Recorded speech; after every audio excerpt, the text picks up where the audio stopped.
A warning before we begin. This podcast is explicit in every way. Now, Sid, as you know, in hip-hop, we love a hero's come-up. Yeah, we do. We do. But another thing about hip-hop, it has a hard time seeing women as heroes. Let's talk about it. Some of the most successful women in rap are still seen as accessories to the boys' club.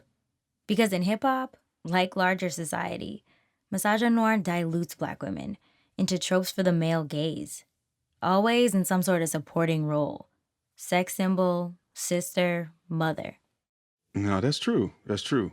And you know, the same way that women are written off in hip-hop, they tend to be left out of the conversation around mass incarceration, too. Which is interesting because the number of women in prison has actually been increasing at a rate 50% higher than men for the last 40 years. Yeah. So when we were looking for stories to tell about women in rap and the prison system, one of our editors, Chiquita Paschal, told us about her sister. What's up, Chiquita? Chiquita. Hey, Sidney. Hey, Rodney. Thanks for having me. Yeah, thanks for bringing us this story about your sister. Totally. Let me introduce you to her. My name is Mary Enoch Elizabeth Baxter, but I also go by my hip-hop name, Isis Tha Saviour. Rally the beats! Ladies and gentlemen, you are now witnessing What up? just a girl from North Philly that refused to give up. It's not a school-to-prison pipeline. It's a prison-to-prison pipeline. And it begins and ends with your mind. Mary, as Isis Tha Saviour, is a well-known rapper in Philly's underground hip-hop scene. She makes political art. Her music is based on her experiences in the system giving birth to her son, my nephew, while imprisoned. Wow, that's a lot. Yeah, and unfortunately, Mary and I didn't even know each other at this point in our lives. We both grew up separately with our moms in Philly.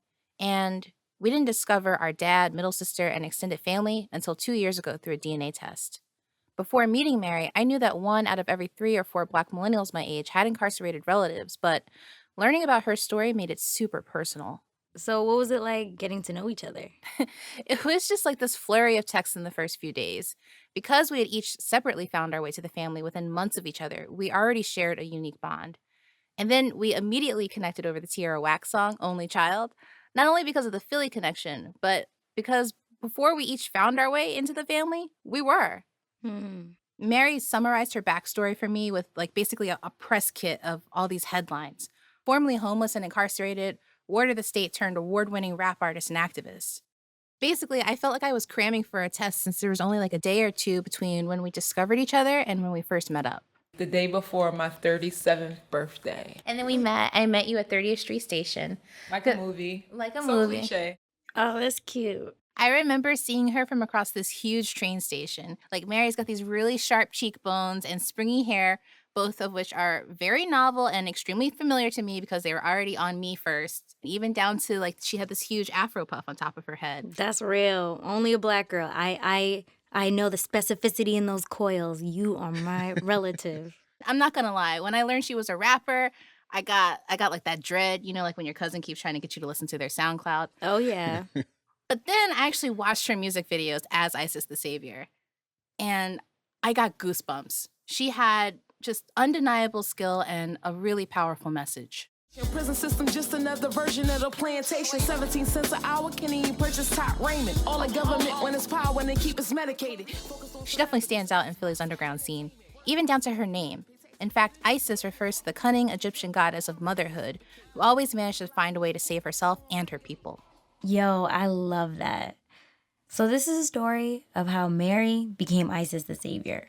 And Chiquita, as her sister, it's only right that you tell it. Thanks, Sid.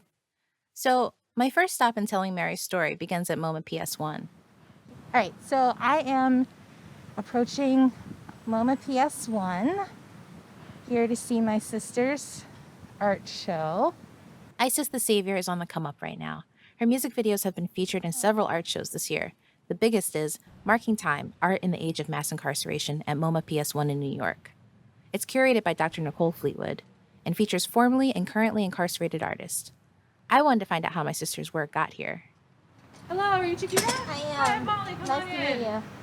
I just need you to check in here with our security team. Yes. And then I'll just meet you up here at the top of the stairs. After a minute, Dr. Fleetwood appears and walks me through the gallery. We take in the carceral oranges and blues of the work by the formerly incarcerated artist. As we approach Mary's video installation, she starts to talk about how radical this work is.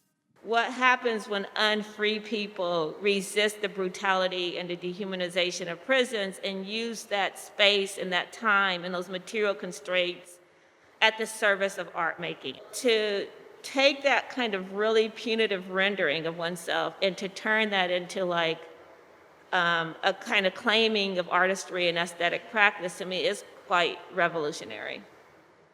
Then I start to hear the sounds of my sister's voice echoing through the space.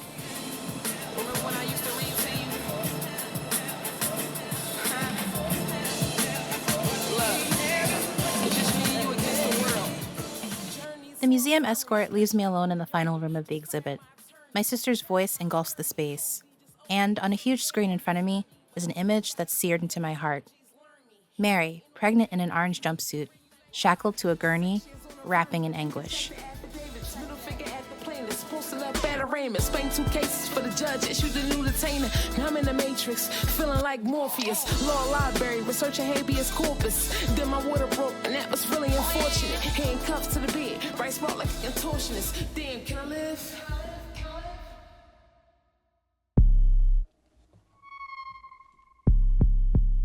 I'm Chiquita Paschal, and this is Louder Than A Riot, where we trace the collision of rhyme and punishment in America. In this episode, Mary takes us on her hero's journey, from her time as a ward of the state to finding her voice as Isis Tha Saviour. Together, we delve into how incarceration dehumanizes people and its ripple effects on families like ours. And Isis shows us how the art of hip-hop can help transform trauma into freedom.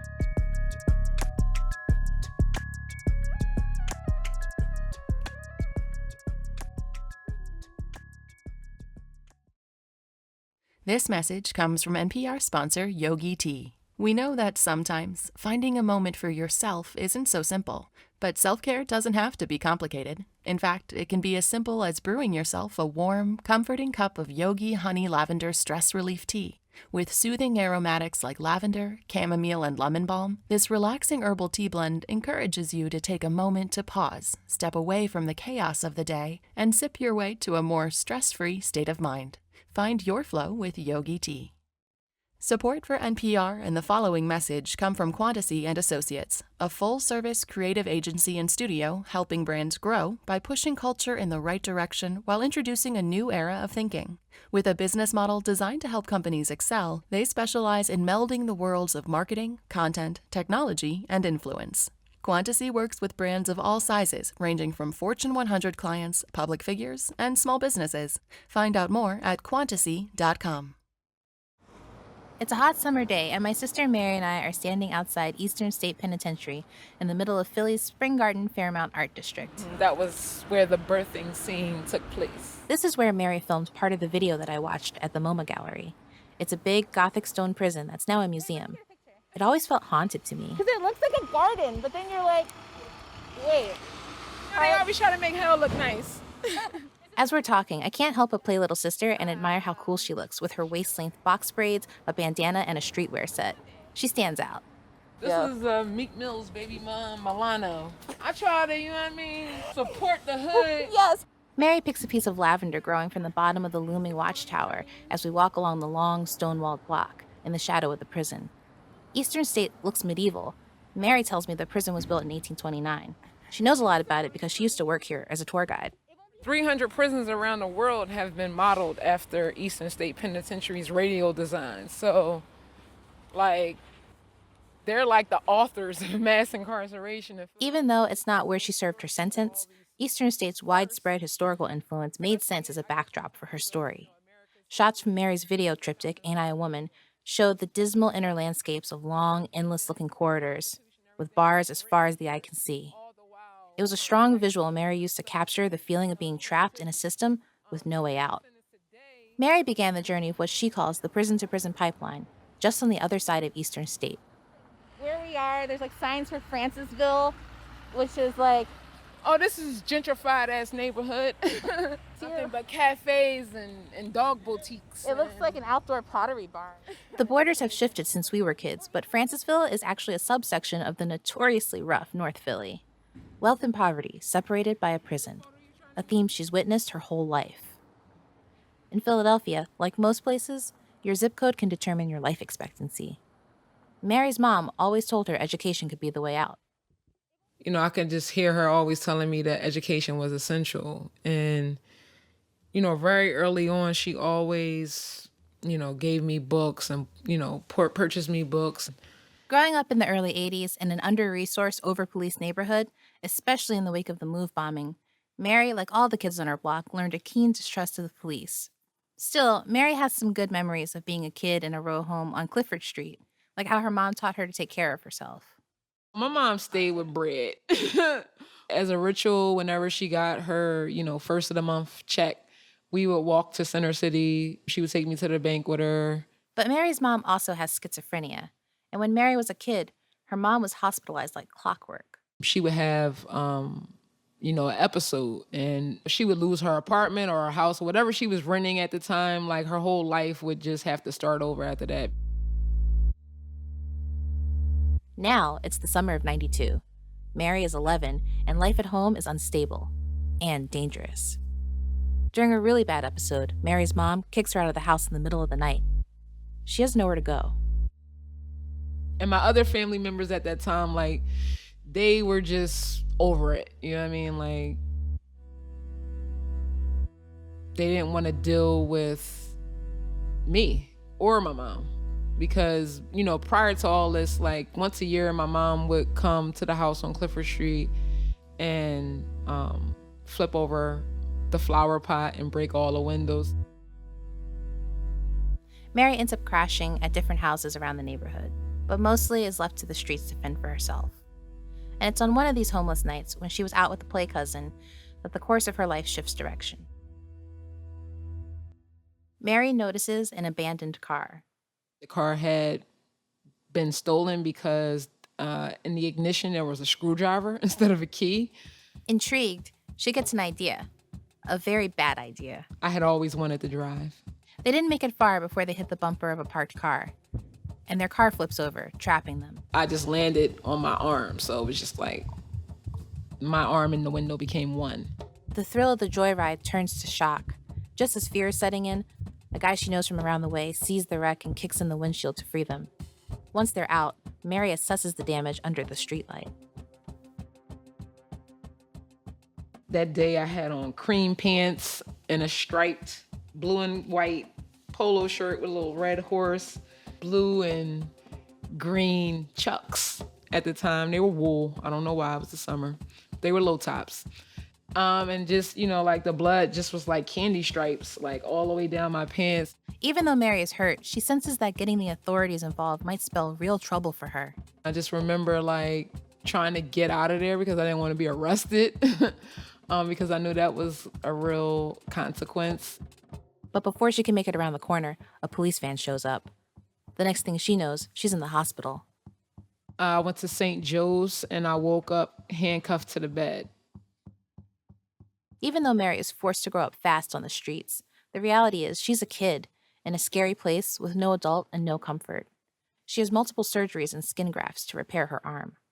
After about a week or so, my mom came to the hospital along with a DHS worker. And at that time, like to me, my mom was visibly having, you know, still this episode.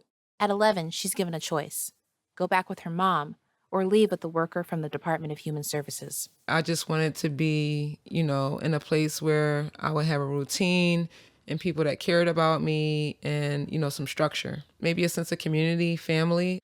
Hoping for some sense of safety, Mary makes her choice. I just had to make the hard decision to say, you know, I didn't want to go home with my mom. I opted to go into the system because they were going to release me to her care, even though she was visibly not in a state to be able to parent. That day from the hospital, they drove me to South Philly to Southern Homes. When she arrives at the orphanage, which used to be called Southern Home for Destitute Children, Mary is still recovering from the surgeries to repair her arm. She's basically leaving one type of hospitalization for another. I just remember it being like really institutional, like white walls everywhere, heavy gray doors that lock once you entered. You had to be buzzed in and off the unit. This is her introduction to being a ward of the state. And Mary is barely there a few hours when she witnesses another kid in the unit being disciplined. He had to be like around 8 or 9. I remember him being like thrown to the floor with his arm behind his back and being restrained. I definitely wasn't feeling too safe anymore. I don't know. I had this new awareness, like this is not going to be like a place where you meet like family, brothers and sisters and like kids your age and, have fun.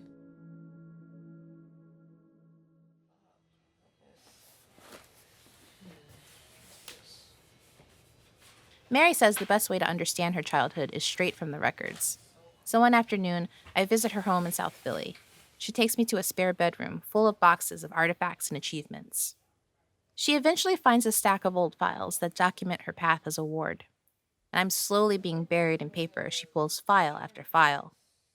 These records show Mary's early encounters along the prison-to-prison pipeline, starting with what she calls baby jail. Felt like it was like a form of the carceral system, an extension. Yeah. Or earlier, a baby version. Mm-hmm. It was prepping me for my eventual incarceration. At first, Mary isn't allowed to leave the grounds to attend public school. Because of her new car theft record, she says Southern Home put her into a behavior modification program. There was a point system in place, and I remember having to stand and face the wall a lot. In the classroom, at the hospital, in the dorms, Mary is constantly looking for an escape. I think after maybe the third week was the first time I AWOL. I collaborated with a couple other kids that wanted to leave, but it wasn't successful because it took a lot out to run with the arm still, just filled with glass. Mary pulls a file and points to it. Oh, you want to see my Isis test? Yes. Adverse childhood experience? Oh, right. So I'm guessing you scored pretty high on this? High as ever. You aced it. The ACE test measures adverse childhood experiences. In other words, childhood trauma. It indicates risk factors that can lead to future incarceration, poor health outcomes, and early death. Mary jokes about it now, but each experience in her youth stacked up to impact her in a way a score on a test could never fully explain. Even though I share similar risk factors as Mary, I had a lot of support from extended family and school. And that makes a huge difference in outcomes, according to researchers. Mary wasn't so fortunate. The files and transcripts paint Mary as an outspoken, sometimes rebellious teen. This patient was angry, hostile, irritable, and oppositional through the bulk of her hospitalization. Somebody stick you in the ass with something and you pass out and wake up in a lockdown fucking facility, what are you gonna do? Mary is diagnosed with oppositional defiant disorder. Studies have found the same behaviors in white kids are more often read as ADHD, while Black and Latinx kids are more often diagnosed with ODD. One definition calls kids with ODD, quote, more troubling to others than they are to themselves. Mary seemed to be very angry at the, quote, system for failing to meet her needs. Even though Mary's still a kid, the adults in charge expect her to have the rational and emotional processing of an adult. That's adultification bias, something that disproportionately affects Black girls and can play a key factor in their criminalization. Just like with all of these systems, they don't exist without people that quote unquote need them. Mm-hmm. And as you was reading this, they paint a picture like this is working, yet not working enough. She has to stay. You know what I mean? Mm-hmm. So it's like a necessary evil. A 2017 Georgetown law study found that Black girls as young as 5 were viewed as less innocent than white girls by adults. And the ACLU found that in Pennsylvania in particular, Black girls are 5 times more likely to be arrested at school than white girls. For Mary, she felt it when she was 13, and her 7th grade teacher tried to take her to court over a dirty look after an argument. But the case was thrown out. You can't, you know what I mean, try to press charges or for someone giving you a dirty look. Mary spends the bulk of her adolescence in and out of residential treatment facilities, creating a spiral of Mary pushing back against authorities and being punished. By high school, she's sent to a facility outside Philly, reserved for what the state, her guardian, deems their most difficult cases. As a teen preparing for the outside world, Mary has few adults that she can go to for guidance. But she does have a close circle of friends, and there is one teacher who becomes very invested in Mary's potential. She gives Mary what becomes a sort of personal holy grail, a book. Nile Valley Contributions to Civilization. Nile Valley Contributions to Civilization, Exploding the Myths by Anthony Broder. It was a thick book. I remember it was like high gloss cover, and it had like a pharaoh. I mean, I just would just read it from cover to cover, honestly. Suddenly, Mary's whole worldview is expanded. And that was like, I guess, one of the first books I had that shared a different narrative about Black people. Because up until then, it was just a bunch of Black dysfunction that I was indoctrinated with. And in the book, it talked about various customs that melanated folks partook in, different ideas around their genius, and also it introduced me to different deities and archetypes, and Isis was one of them.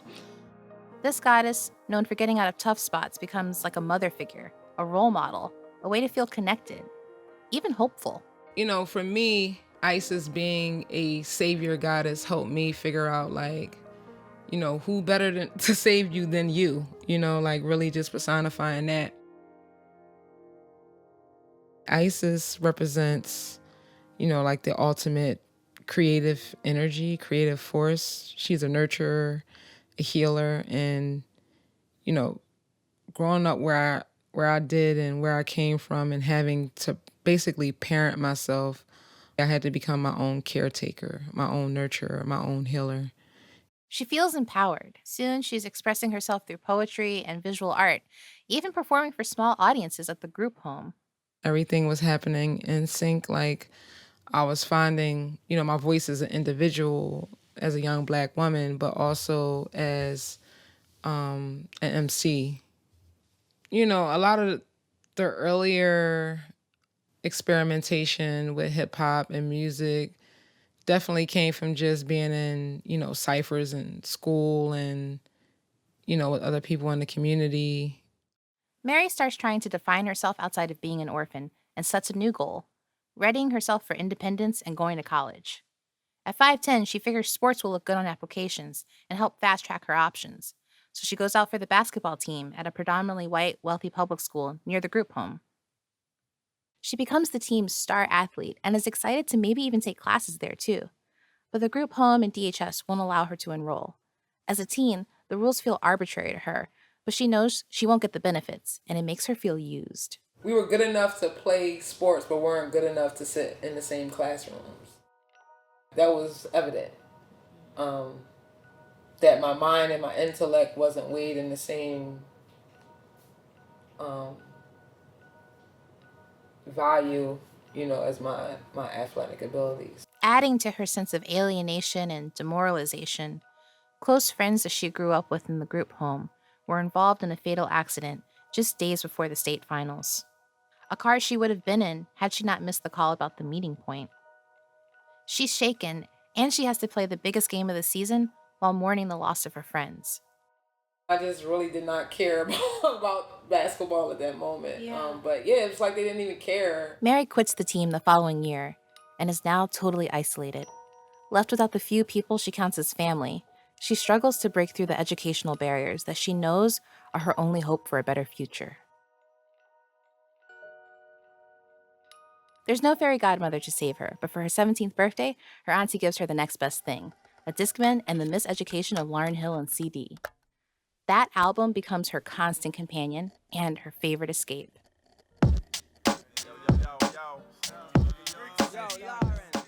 She listens to it walking around the group home, during car rides and bus trips, before bed, between classes. Funny how money changes situation. Miscommunication lead to complication.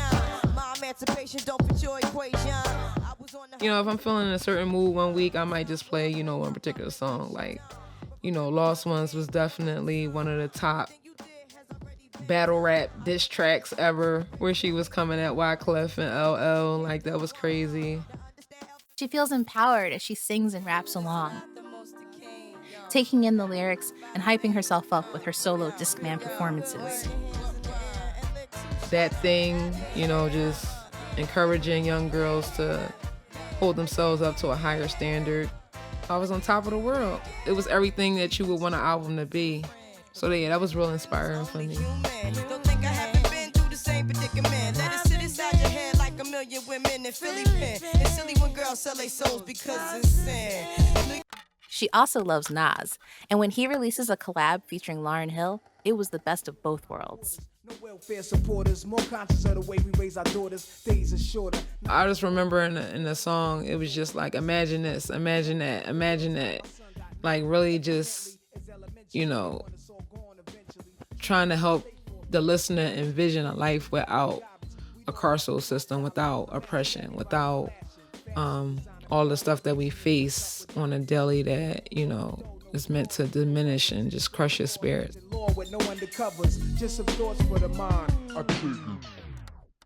So she doubles down on her efforts to get into college, and finally, her ticket comes. Do you remember finding out when you got into Penn State? Yeah, I got the letter at the group home. I was excited. It felt kind of like a fresh start. But she still has to figure out how to pay for school. Mary's caseworker helps her officially emancipate from the state after graduation to get full financial aid. This means living at a shelter until school starts. Finally, on the first day of school, her caseworker comes to pick her up. Drove me to State College with my 2 trash bags and dropped me off. Even though Mary has been looking forward to being free of the state for so long, she soon realizes that college won't solve all her problems. And she doesn't have a backup plan.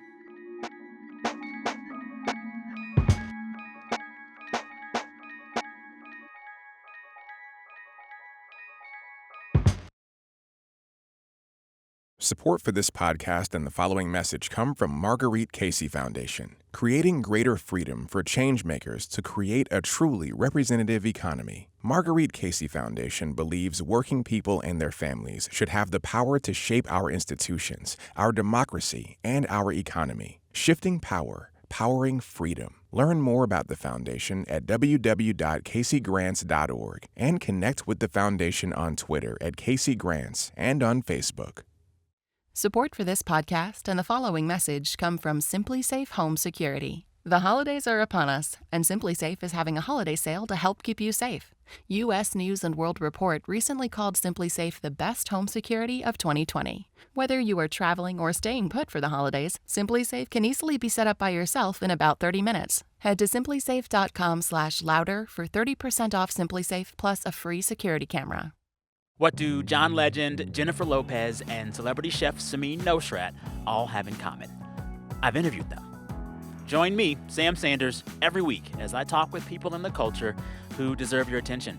Subscribe to It's Been a Minute from NPR. On Mary's first day of school as a freshman at Penn State, she couldn't help but feel out of place. I just noticed all of the other students, majority mainly white, being dropped off as well, and you know, unloading their stuff and packing, just noticing, like, you know, they got microwaves, they got, you know, all the stuff that they need, and I just got, like, these 2 trash bags. Still, Mary settles in the best she can as an underclassman. She follows her curiosity about her favorite Nile Valley book and declares a major in African American Studies. And she adopts Isis as a nickname. She even spends half a semester abroad in Kenya to study the roots of Black culture up close for herself. It was the first time I had gotten a passport, and, the trip was beautiful. The people, the culture, the time that I had there. But after her immersive cultural experience abroad, it was especially hard returning to Penn State, where she was a minority on campus again. I was working it, but honestly, I needed mentorship and support. By her junior year, exhausted from the academic and financial struggle, Mary can't keep her grades up or afford tuition. Eventually, she drops out. College had been Mary's only plan, and there wasn't a lot of foundation to return to once that prospect faded. Because when I came back to Philly initially after felling out, I tried to get jobs. I tried to, even McDonald's. And I was never hired. Mary has nowhere to live. She's sleeping in parks around Philly and couch hopping again. She evaluates her options. So out of just, survival, for me, selling narcotics was, a survival crime. I mean, for me, it's like, if I don't make this choice, then how am I feed myself? Or, for me, it was no other alternative. For me, this is the American way. This whole country was founded on criminality. She returns to Centre County, where Penn State is, where she knows that all of these well-resourced college students are waiting as potential customers. It was very lucrative and relatively easy to operate, on a cell phone. I didn't have to stand on a corner and, deal with what people in the inner city had to deal with.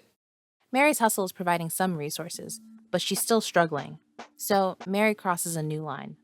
One day, while going to pick up weed with a friend, Mary saw the dealer had a lockbox in her apartment for both the drugs and the cash.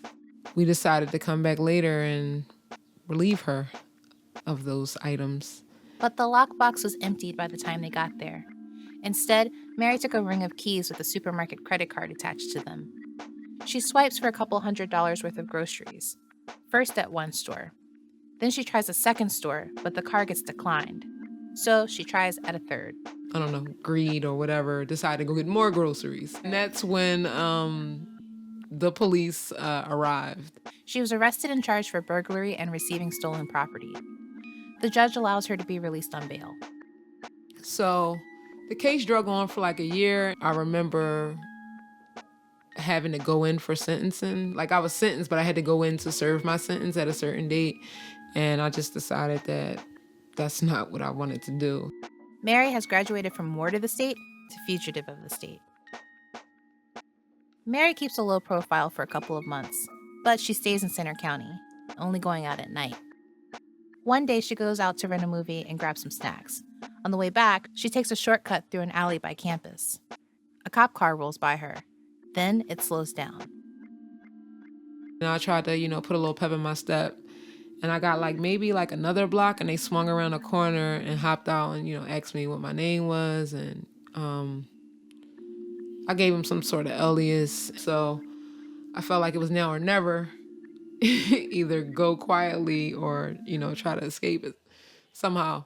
So I ran, and I would have gotten away if I didn't run into a dead end inside of a parking lot. She was cornered between the cop and his car. I did the little football shimmy where you go from side to side. And what was that for? It's, it's just like you throw them off. But it didn't work. She's arrested again. Mary's thinking this is the beginning of the sentence she never went in to serve. But then on the 5th day in jail, a guard came to my cell and told me that, to pack up my stuff, I was leaving. So I was surprised. I didn't say anything. I said, okay, it's time for me to leave. She doesn't know why she's being released. Mary says she later found out it was a clerical error. But she's not questioning it either. Mary contacts a friend who picks her up and drives her to Philly. Already practiced in avoiding capture in Centre County, Mary was prepared to make the uncertainty work. I laid low for about almost a year, but, just the economic opportunity was too alluring. So I made my way back. This time, she has to be completely off the grid, living hand to mouth. She's selling narcotics, including cocaine, moving between Philly and Centre County. That way, she can always leave whenever she's looking over her shoulder too much. So it was pretty much like second nature, to always be moving. There may have been borrowed freedom, but there's no peace of mind. I was always paranoid. I never took pictures. I often switched vehicles. Sometimes I would just disappear from my customers and pop up, months later. At no point did I feel it was easy or safe or sweet. Did you have any like dreams for yourself in that point, but beyond survival? Could you see at that point a life beyond survival? I mean, I knew I loved music. I knew I loved making music. But yeah, I knew, in the back of my mind, like I was already convicted of something, and I knew that at some point that I would have to serve time eventually. Mary is on the run for 5 years. Then everything comes to a halt. I was actually staying at a trailer of a customer at a trailer park. And I decided to take a pregnancy test because I hadn't been feeling well. The test comes back positive. Now, after years of living moment to moment, Mary is forced to consider the future. I finished up whatever business I had there and came back to Philly. I definitely was scared. But then, also, I felt like finally I might have something to live for. A trip to the hospital early in her pregnancy reveals that she's carrying a boy. Through all the drama, I definitely still was excited to hold my son, to see my son, and, build a life together. She and the baby's father decide to move in together in Philly to co-parent. Despite the timing and the fact that she's on the run, it feels like a miracle that she'll soon have a family. She's far from her days of needing the myth of Isis as a proxy mom. Now she herself will get to experience the power of motherhood. She channels her anxieties into nesting. I was excited. I remember, buying baby clothes and stroller and, getting all the things that I needed, reading books, on motherhood and what to expect. And, talking to my son. Part of the preparation for starting this family was figuring out legal ways to provide for the baby, which included getting an ID to be eligible for food stamps, as money was getting low. I was closer to my delivery date, and I was thinking about actually going back out of town to hustle. So I had called one of my main customers to get a vibe of like what was going on. And that's when I learned. You was on the news. I was, my face was on the news and I was in the paper as a fugitive on a run during, a roundup of dealers in the area. The charges she's on the run for are starting to stack up. First, the groceries, and now her street-level dealing. She realizes her time's run out. On a December night in 2007, she's staying at her son's father's house in Philly when she hears a knock on the door. I had just eaten dinner and I had laid down. I came downstairs and then I heard someone saying there's movement in the house and flashlights, and I was just like, I don't know, maybe I shouldn't have opened the door. But she decides to open it anyway. She can't keep running. It's the first major decision she makes as a mother. So you went to the door, you opened it, and what was on the other side? It was 4 or 5 bench warrant police, and they had a picture, and they was like, oh yeah, that's her, and that's it. Mm-hmm. I was arrested on the day I turned 9 months pregnant. After years on the run, the past has caught up with Mary and her unborn child. But at Riverside Correctional Facility, she's processed like any other inmate. You get told to strip, you bend over, you cough, you get your jumpsuit. Even though she's 9 months pregnant, she's subject to protocol that was originally meant for cis male bodies, since that's all that prison health systems are designed to accommodate. Yet, thousands of pregnant women are incarcerated every year, and the available numbers don't even account for non-binary and trans prisoners who might also be pregnant. They don't give you extra food because you're pregnant. They don't make any accommodations. Dozens of states don't require medical examinations or prenatal nutrition counseling for incarcerated pregnant people. Mary has no idea how long her sentence will be, when she will go into labor, or what her birthing plan will be. It didn't get really real until I went in labor, I think 3 days after I was there. It was 4:30 in the morning. I had to call for a guard. My water broke, and because it was so close to the shift ending, the guards were trying to convince the doctor on call to deliver my baby in the prison because they didn't want to go out to the hospital and, extend their shift or do the paperwork. I remember the doctor saying, I'm not delivering her baby. She needs to go out to the hospital. And I remember being shackled at the hands and feet, 9 months pregnant while in labor, getting into the van, getting out of the van, and just being shackled, handcuffed to the bed during that whole ordeal.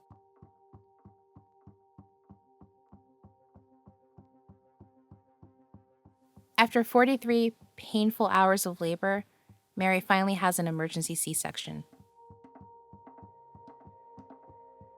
Were there complications along the way that made the C-section necessary? I guess just the amount of stress that I was under. It was no walking around, and it was no one, I didn't have any family or anybody there to support me. So I think all that played in a role. Is just my body just didn't want to let the baby out. Yeah. And you didn't know what would be on the other side for this baby either. Yeah. I'm so sorry.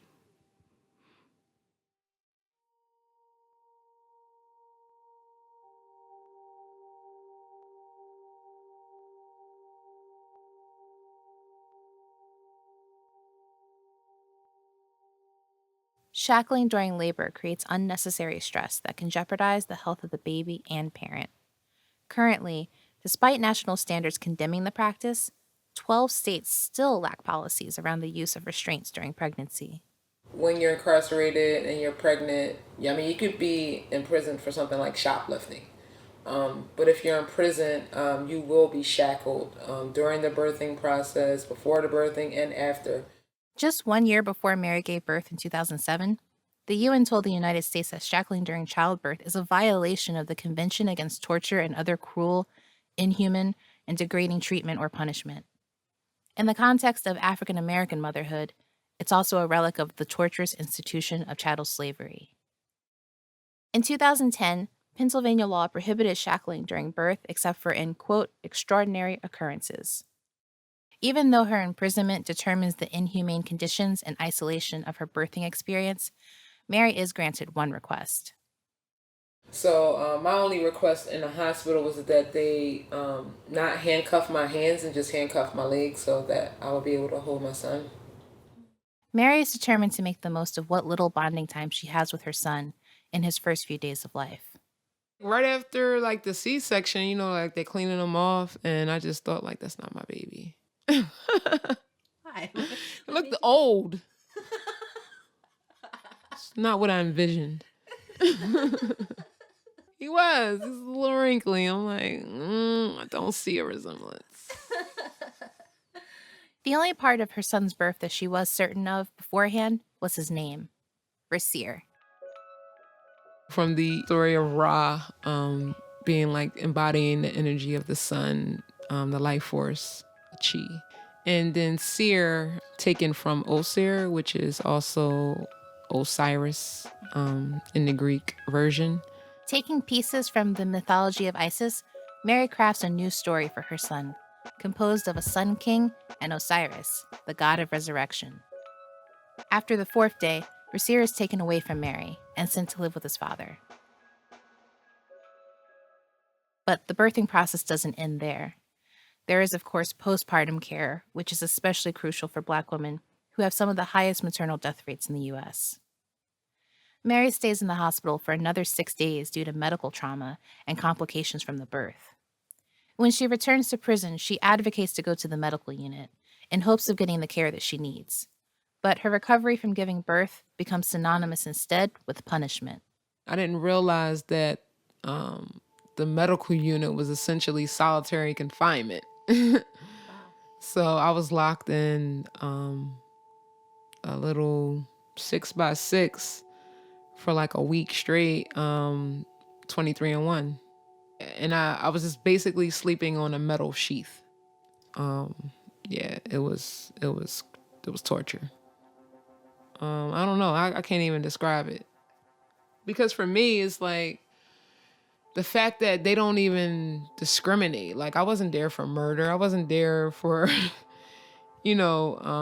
physically hurting anyone. Just the lengths and measures that they went to just dehumanize me was just unfathomable. So.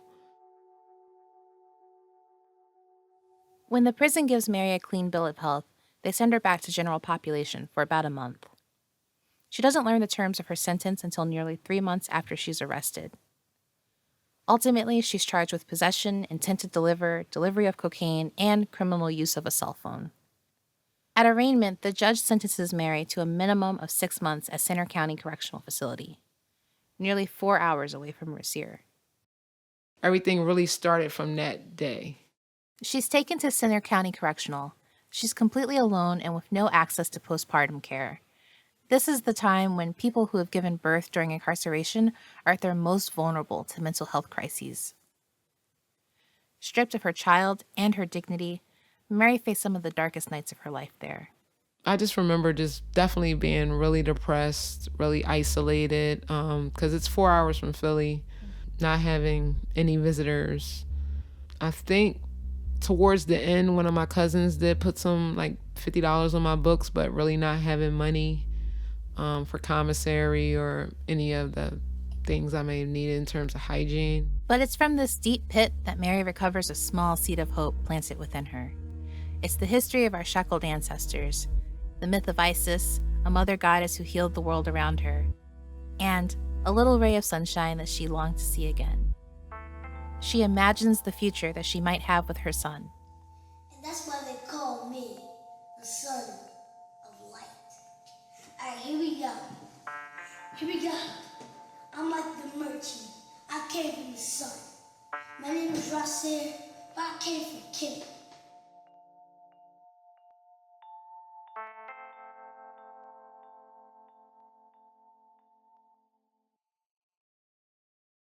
This message comes from NPR sponsor BetterHelp. BetterHelp offers licensed professional counselors who specialize in issues such as isolation, depression, stress, anxiety, and more. Connect with your professional counselor in a safe and private online environment when you need professional help. Get help at your own time and your own pace. Schedule secure video or phone sessions, plus chat and text with your therapist. Visit BetterHelp.com/louder to learn more and get 10% off your first month. What does it take to really make amends? And how should we navigate our digital spaces? I'm Anoush Samarodi. Each week on NPR's TED Radio Hour, we go on a journey with TED speakers who help us answer some of life's biggest questions. Join us. Listen now. Finally, in July 2008, 8 months after she was first arrested, Mary set foot into the blinding light of a midsummer day. Free at last. The day I got out, I just remember them dropping me off at Greyhound and with a bus ticket, one way to Philly. Mary's godsister Taisha picks her up from the bus station. The excruciating wait is over, but Mary is nervous as they drive to where Rasier is living with his dad. I came in and he just crawled right to me, and then I picked him up, and it wasn't like I was foreign, you know what I mean? Like, I did have that apprehension, like, is he gonna recognize me? Is he gonna cry? Is he gonna know me? But it was just like he knew I was his mom. Mary's first month home was a crash course in parenting, but also getting caught up with the life that she'd been barred from, getting to know her son, celebrating his developmental milestones, and just soaking up the joy of their long-awaited reunion. When I look back in retrospect, had I, not served my time, imagine 2, 3, 4 years down the line and I have like this relationship with my son and then I'm just disappear for months. You know what I mean? It would probably be more traumatic for both of us. So it was good to get it out the way. It was now time to rebuild her life. She's determined to not let Rasier's birth into the prison system define the story or trajectory of his life. Now you have this life to be accountable for that's not your own, and they're innocent. It's a baby, so it's like, I don't know, it's like this pure thing that you don't want to mess up. So, and it's also like, I don't want my child to go through what I went through. So I have to show up in a different way. It's 2011, and it's 3 years since Mary's been freed. She and Rasier have built a life together. One of the biggest challenges of reentry is getting and keeping a job, especially when you have to check the box on conviction. But Mary is persistent and eventually finds work and an apartment for her and Rasier. She takes him to preschool and goes to work, reads to him before bed. They fall into a routine. Around this time, she connects with an old friend from the group home who was a fan of some of her earliest ciphers. He came to the house one day and he was, really hounding me about like, why, when you gonna start rapping again? What happened? Da, da, da. And that was kind of like me starting to like want to revisit hip hop, because by then I had a 1-year-old baby. I was trying to find a job and to get the basics down. In quiet moments between work and taking care of her son, Mary picks up her pen and starts writing. She's playing with the rhythm of her words, finding her voice again. I set up a studio in my bedroom. Any spare funds go towards her music. My first tax return, I went and got an iMac and an inbox and a mic, and that's pretty much how I revisited the music. Her bedroom studio is like a playground for Rasir. For him, it's like new toys, ooh. I want to sleep now. Y'all really need to pop reality pills. They call me in the morning because reality's ill. Complaining because you can't buy the latest and get fly. I seen nightmares come alive when childhood dreams die. Mary extracts the venom from her own life and begins to mythologize her experiences as Isis. In the Egyptian mythology story, she avenges her husband's murder, which is a metaphor for consciousness and how it's fragmented. So Isis Tha Saviour is a goddess, and she fights for the consciousness of humanity. And she has this virgin birth and puts the pieces back together of her consciousness and her willpower, which is her son.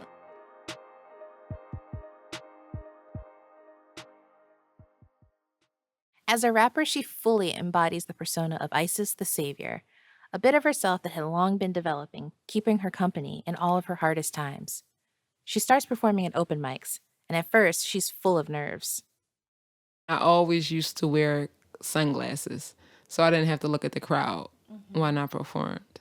She starts competing at ciphers in the underground Philly rap scene, then playing showcases at some of Philly's biggest indie theaters, like the TLA on South Street and the Trocadero. She makes flyers and posts DIY music videos on YouTube.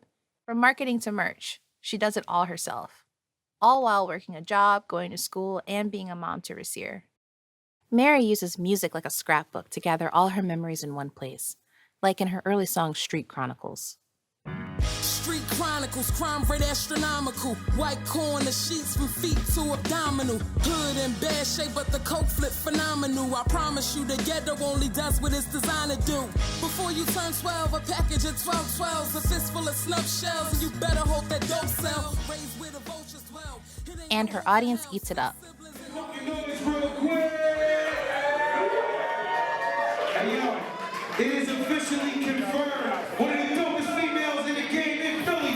I need y'all to show some love for Isis Tha Saviour. As she develops her stage presence, she eventually gets comfortable enough to lose the sunglasses. She's not afraid to be lethal on the mic.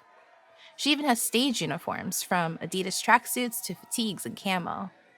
In 2011 and 2012, the Philly Hip Hop Awards nominate her for Female Freshman, Lyricist, and Female Rap Artist of the Year. Basically, she has clout.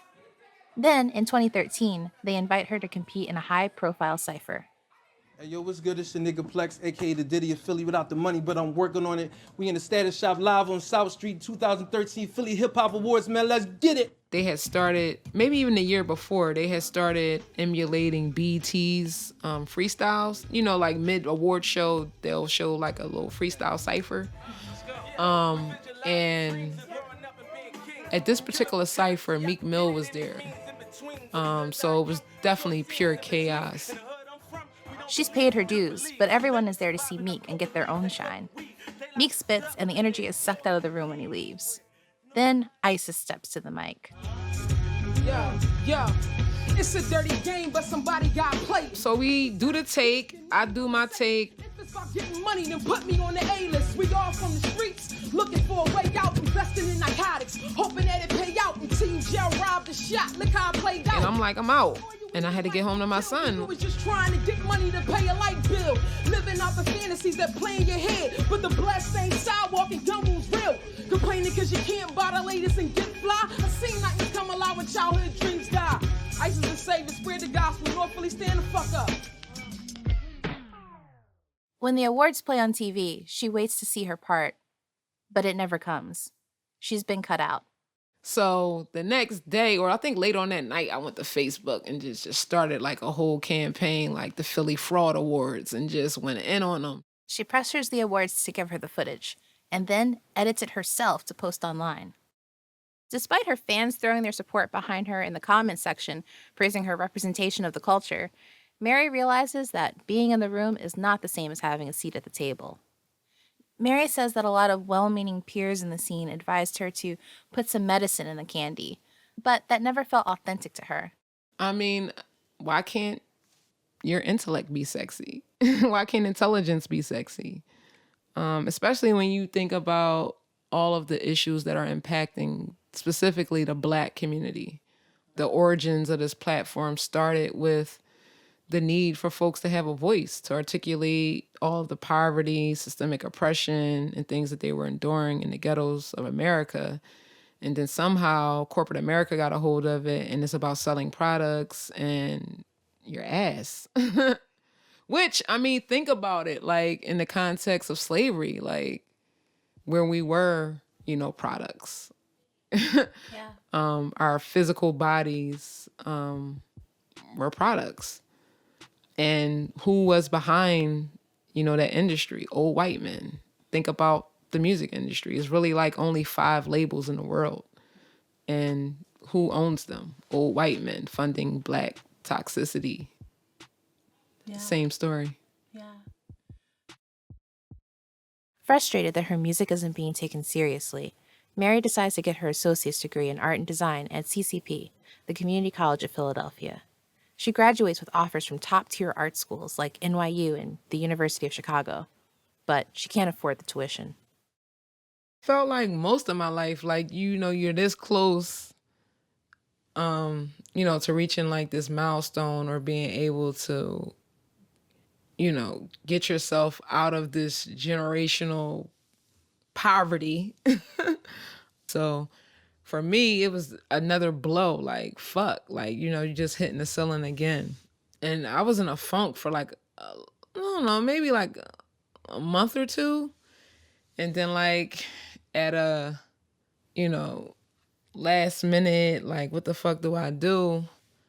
So she changes gears and returns to CCP to study human services.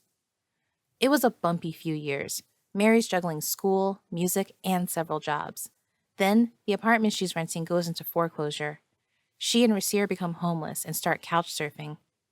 But Mary keeps Rasir in his Afrocentric private school, and she refuses to leave college, somehow even maintaining a 3.7 GPA. She wants to set a good example for her son. Education was a pathway out, and was something that no one could take away from you, and that you always can use to your benefit in terms of creating a stable life. The endless grind finally gives way to a big breakthrough in 2017. A friend she volunteers with tells her about the Right of Return Fellowship, a brand new program for formerly incarcerated artists. She applies, and out of 300 applicants nationwide, she's one of 7 winners. Her prize was $20,000. Just a day earlier, she had $3.56 in her bank account. It was like really one of those moments was like, I could do this. You know what I mean? Like, this is a real thing. I was able to get right to work and have total autonomy of who I wanted to hire, what equipment I wanted to purchase, as an artist, especially a formerly incarcerated artist where, you have all the stigma against you and your character and what you're capable of. So for me, that was really liberating and empowering. Things quickly shift into high gear as her art and activism converge. News of Mary's fellowship begins to make headlines. There are 200,000 women behind bars in America today. How do we recognize their voices? I mean, next thing you know, I'm in Rolling Stone and I'm doing PSAs with Common and Topeka Sam's. Since 1980, the number of incarcerated women has risen 700%. 4 out of 5 women behind bars are mothers. All of a sudden, like at the forefront of this, statewide campaign in PA, but then also like nationally, of restoring, dignity to women and really advocating for mothers and children to stay connected and highlighting, all the damage and trauma it causes not only for the women, but the children who are innocent, in this situation. Her art becomes a gateway to push for dignity for incarcerated people, and other measures like free phone calls for caregivers of children, free menstrual products, and requiring parents to serve their sentences no more than 100 miles from their families. Like the goddess Isis, Mary is able to extend her own healing into the world around her. For Mary, it's not just political, it's personal. Do you have a sense that you're also building family through your community work? Of course. Yeah. That's kind of one of the main goals, bridge community, heal community, uplift community, empower community. Even with prison, there's, wherever people go, we create a sense of family. We create a sense of community for our survival. No man is an island.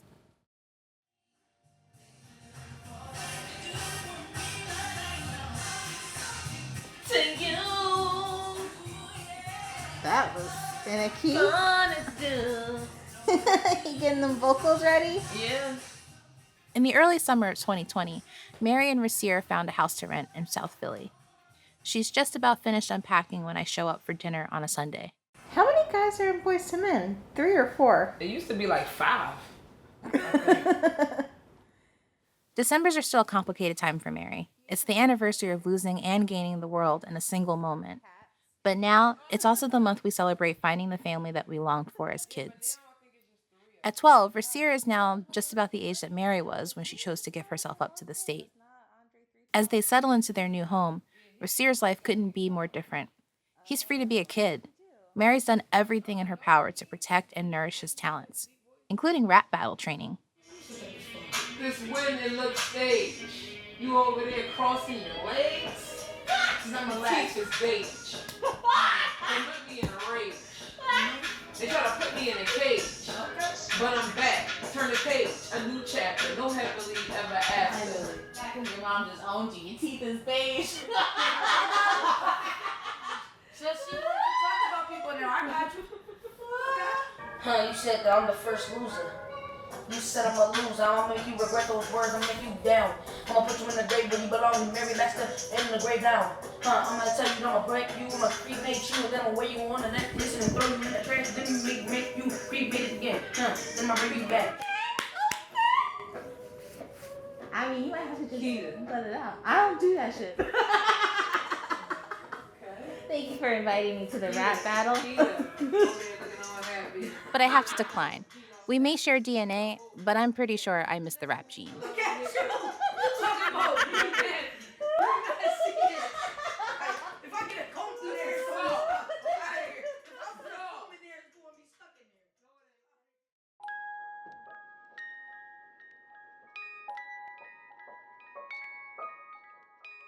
That was Louder Than A Riot editor Chiquita Paschal.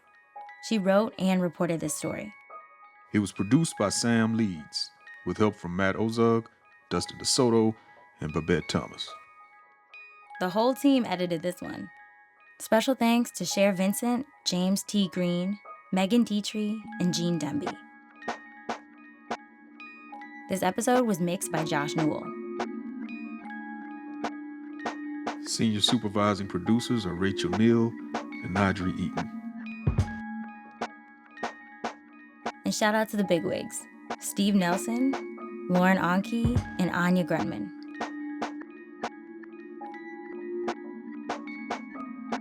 Original music by Casa Overall and Ramteen Arablui.